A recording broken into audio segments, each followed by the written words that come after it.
नमस्कार दोस्तों, कैसे हैं आप सब। आशा करता हूं आप सब बहुत अच्छे होंगे। मेरा नाम है गौरव चंद। द ईनब यूट्यूब चैनल पे आप सभी का स्वागत है। तो दोस्तों, इस वीडियो में हम बात करने वाले हैं भारत और नेपाल के बीच में जो तनाव बढ़ रहे हैं संबंधों में, उन संबंधों के बीच में बढ़ते तनाव के बारे में थोड़ा सा नज़र डालेंगे। और हालांकि अभी जैसा कि आपने सुना होगा, जो नेपाल के प्राइम मिनिस्टर KP ओली जी हैं, उन्होंने रिसेंटली एक स्टेटमेंट दी है। उसमें बोला है कि श्री राम जी नेपाल से बिलोंग करते हैं और जो अयोध्या है वो भी नेपाल से बिलोंग करता है, नेपाल में सिचुएटेड है। तो इस मुद्दे में हम बात करेंगे, पूरा जानेंगे कि क्यों नेपाल ऐसा बोल रहा है और अभी तक नेपाल ने ऐसा क्यों नहीं बोला और अचानक से क्यों स्टेटमेंट्स आ रहे हैं नेपाल की तरफ से जो एंटी इंडिया दिख रहे हैं यहाँ पर KP ओली जी के स्टेटमेंट्स। तो देखिए, इंडियन एक्सप्रेस की यहाँ पर न्यूज़ है, उसमें बोला गया है कि real Ayodhya is in Nepal, Lord Rama वज नेपाली क्लेम्स ओली। ठीक है, तो ओली जी यहाँ पर क्लेम कर रहे हैं कि लॉर्ड रामा जो हैं वो नेपाली हैं और अयोध्या जो रियल में एक्चुअल में अयोध्या है, जो कि बर्थ प्लेस है श्री राम जी का, लॉर्ड रामा का, वो नेपाल में है, ना कि इंडिया में। तो देखिए, अभी जो नेपाल के करंट प्राइम मिनिस्टर हैं, उन्होंने ये क्लेम किया है कि नेपाल में ही अयोध्या है जिसमें श्री राम जी का जन्म हुआ था और इंडिया में ऐसा नहीं है। तो एक अभी इवेंट ज्वाइन किया था KP ओली जी ने, बर्थ एनिवर्सरी यहाँ पर हुई थी। नेपालीज पोएट भानुभक्ता करके जाने जाते थे, उनकी बर्थ एनिवर्सरी में उन्होंने एक इवेंट को ज्वाइन किया था। तो उसी इवेंट में उन्होंने ये क्लेम किया है कि इंडिया क्या है, नेपाल के जो कल्चर हैं उनको ऑप्रेस कर रहा है, उनको दबा रहा है धीरे धीरे। और जैसा कि पता है आपको, हम मानते हैं कि श्री राम जी का जन्म अयोध्या नगरी जो है उत्तर प्रदेश में, वहाँ पर हुआ है, लेकिन नेपाल ऐसा बोलता है कि ऐसा कुछ नहीं है। ठीक है, KP जी के स्टेटमेंट, KP ओली जी के स्टेटमेंट है, उनके द्वारा ये बताया गया है कि ऐसा कुछ नहीं है, इंडिया ज़बरदस्ती नेपाल के कल्चर को ऑप्रेस कर रहा है। अब भानुभक्ता यहाँ पर आया तो उनके बारे में जानने की कोशिश करेंगे थोड़ा सा।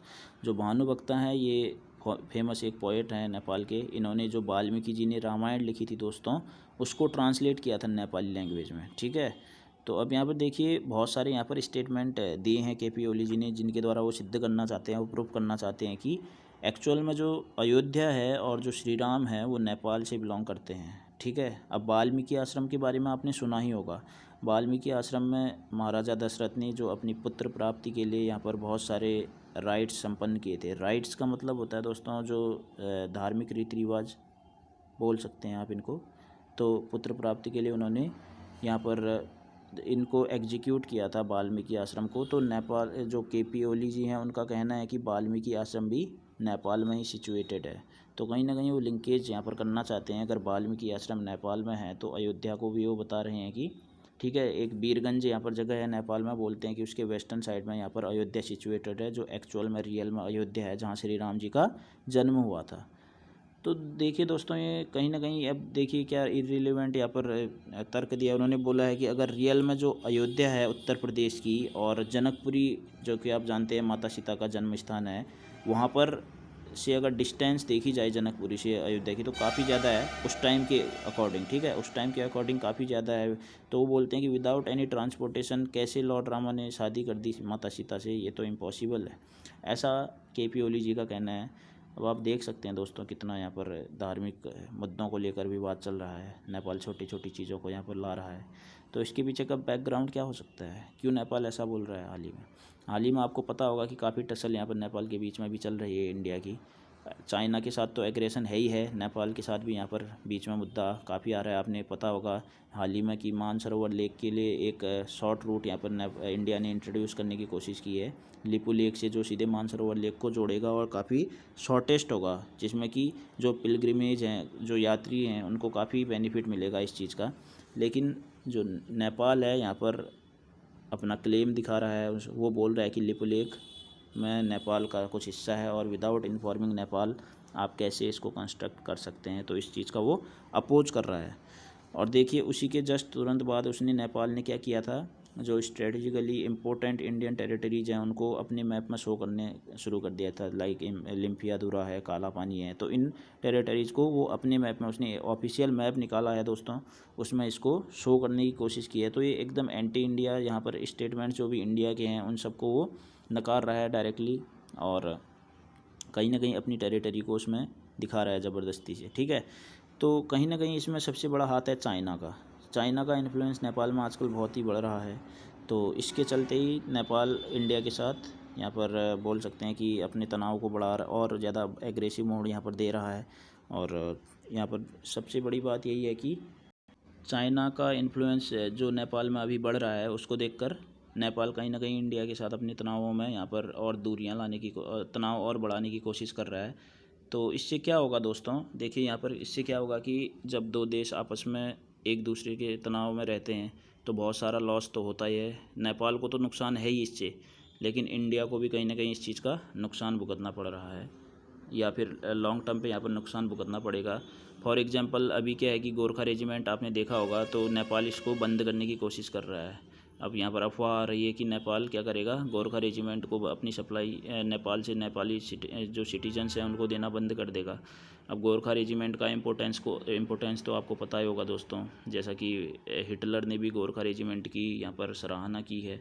उन्होंने बोला था कि अगर गोरखा रेजिमेंट की जैसी मेरे पास आर्मी हो तो दुनिया की ऐसी कोई आर्मी नहीं है जो मेरे को हरा सके। तो दोस्तों आप समझ सकते हैं इसकी इम्पोर्टेंस। और वर्ल्ड वॉर सेकेंड हो यहाँ पर, या फिर ठीक है, अब 1947 में जब से इंडिया आज़ाद हुआ है तब से यहाँ पर इनकी जो नेपाली सिटीजन्स हैं उनके लिए इंडिया ने यहाँ पर ओपन किया है अपने जो डोर्स बोल सकते हैं मिलिट्री के। तो उनमें क्या है, नेपाली सिटीजन्स जो भी हैं, चाहे वो सोल्जर बेसिस पे हो या फिर ऑफिसर बेसिस पे हो, एनडीए या सीडीएस के थ्रू भी नेपाली सिटीजन के लिए यहाँ पर पूरी छूट होती है कि वो इंडियन आर्मी को ज्वाइन कर सकें। तो इंडियन आर्मी पूरे पर्क्स और प्रिविलेज दिए जाते हैं उनको, चाहे वो सोल्जर हो या फिर एज वेल एज ऑफिसर। लेकिन अब अगर नेपाल इसकी सप्लाई बंद कर देगा तो कहीं ना कहीं इंडिया को यहाँ पर भुगतना पड़ेगा इसका खामियाजा, क्योंकि ये एक बहुत ही ब्रेव और यहाँ पर वेलर वाली एक रेजिमेंट है जो कि इंडिया के मिलिट्री पावर को बढ़ाती है, स्ट्रेंथ को बढ़ाती है। तो और अब बात करें नेपाल के लिए तो बहुत सारे नुकसान ही हैं, चाहे वो इकोनॉमिकली हो या फिर मिलिट्री पे हो। मिलिट्री का मतलब मिलिट्री सपोर्ट काफ़ी इंडियन आर्मी देती है नेपाल में जाके, जैसे अर्थक्वेक आया था बीच में, या फिर सपोर्ट करना हो, या फिर इकोनॉमिकली की बात करें तो जैसे इलेक्ट्रिसिटी हो या फिर बहुत सारी चीज़ें जो इंडिया प्रोवाइड करता है, वो सब चीज़ों में कहीं ना कहीं कमी तो देखने को मिलेगी दोस्तों। अगर एक दो जैसे सपोज अभी एंटी चाइना चल रहा है, वो इसलिए चल रहा है क्योंकि चाइना का जो इन्फ्लुएंस है, जो बॉर्डर पे आप देख रहे होंगे दिन पर दिन स्टैंड ऑफ, अभी तो हालांकि पीछे जाया गया है, कुछ ऐसी खबर आ रही है। तो लेकिन कहीं ना कहीं देखिए दोस्तों, अगर एक कंट्री दूसरी कंट्री के साथ गलत व्यवहार कर रही है या फिर तनाव बढ़ा रही है तो सिंपल सी बात है दूसरी कंट्री का भी उसके साथ अच्छा व्यवहार नहीं होगा, और जो सुख सुविधाएँ मिल रही हैं वो सब भी छीन ली जाएंगी। तो कहीं ना कहीं आपको दिख रहा होगा जो अभी सीनियर नेपाली कम्युनिस्ट पार्टी के लीडर्स हैं नेपाल में, फॉर्मर प्राइम मिनिस्टर हैं, बहुत सारे लोग हैं जो कि आप फॉर्मर प्राइम मिनिस्टर जो नेपाल के हैं प्रचंड करके जाने जाते हैं वो, और साथ ही साथ बहुत सारे जो लीडर्स हैं सीनियर, उन्होंने इस चीज़ को क्रिटिसाइज़ भी किया है। जो ओली जी ने एलिगेशंस लगाए हैं, जो आरोप लगाए हैं, और उन्होंने बोला है कि नेपाल को नेपाल का कल्चर धीरे धीरे दबाने की कोशिश कर रहा है। तो इस सब को उन्होंने क्रिटिसाइज़ किया और डिमांड किया है कि वो रेजिग्नेशन दे अपने पोस्ट से, ठीक है, अपने पद से।